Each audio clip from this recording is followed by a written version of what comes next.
ஆஸ்திரிய நாட்டின் தலைநகரமான வியன்னாவில் அமைந்துள்ள அருங்காட்சியகத்தில் பேபிரஸ் தாளில் எழுதப்பட்ட அரிய கையெழுத்து சுவடி ஒன்று கண்டுபிடிக்கப்பட்டது. இச்சுவடி சேர நாட்டு துறைமுகமான முசிறியில் வாழ்ந்த தமிழ் வணிகருக்கும் எகிப்து நாட்டின் அலெக்சாண்ட்ரியா துறைமுகத்தில் வாழ்ந்த கிரேக்க வணிகருக்கும் இடையிலான வணிக ஒப்பந்தம். இது கிபி 2ஆம் நூற்றாண்டின் இடைப்பகுதியில் ஏற்படுத்தி கொள்ளப்பட்டது. நூல்வெளி மாப்போ சிவஞானத்தின் எனது போராட்டம் என்னும் தன் வரலாற்று நூலில் இருந்து இக்கட்டுரை தொகுத்து வழங்கப்பட்டுள்ளது. சிலம்பு செல்வர் என்று போற்றப்படும் மாப்போ சிவஞானம் விடுதலை போராட்ட வீரர்.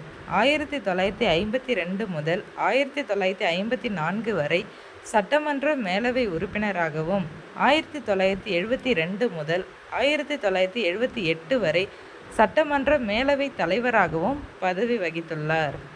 தமிழரசு கழகத்தை தொடங்கியவர். வள்ளலார் கண்ட ஒருமைப்பாடு என்னும் இவருடைய நூலுக்காக 1966ஆம் ஆண்டு சாகித்ய அகாதமி விருது பெற்றார். தமிழக அரசு திருத்தணியிலும் சென்னை தியாகராய நகரிலும் இவருக்கு சிலை அமைந்துள்ளது. நூல்வெளி ஏர் புதிதா என்னும் கவிதை கு.ப.ரா படைப்புகள் என்னும் நூலில் இடம்பெற்றுள்ளது. 1902இல் கும்பகோணத்தில் பிறந்த ராஜகோபாலன் மிகச்சிறந்த சிறுகதை ஆசிரியர், கவிஞர், நாடக ஆசிரியர், மறுமலர்ச்சி எழுத்தாளர் என பன்முகம் கொண்டவர். தமிழ்நாடு, பாரதமணி, பாரததேவி, கிராம ஊழியன் ஆகிய இதழ்களில் ஆசிரியராக பணிபுரிந்தார்.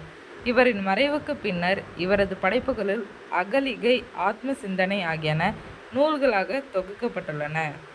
கோப்பரகேசரி, திருபுவன சக்கரவர்த்தி என்ற பட்டங்கள் கொண்ட 2ஆம் ராஜராஜ சோழனது மெய்க்கீர்த்தியின் ஒரு பகுதி பாடமாக உள்ளது.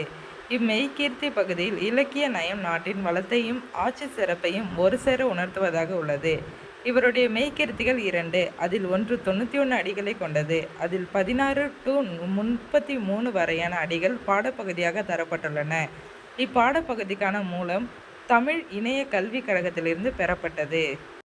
முதலாம் இராசராசன் காலந்தொட்டு மெய்க்கீர்த்திகள் கல்லில் வடிக்கப்பட்டுள்ளன. மெய்க்கீர்த்திகளே கல்வெட்டின் முதல் பகுதியில் மன்னரை பற்றி புகழ்ந்து இலக்கிய நயம்பட எழுதப்படும் வரிகள். இவை புலவர்களால் எழுதப்பட்டு கல் தச்சர்களால் கல்லில் பொறிக்கப்பட்டவை.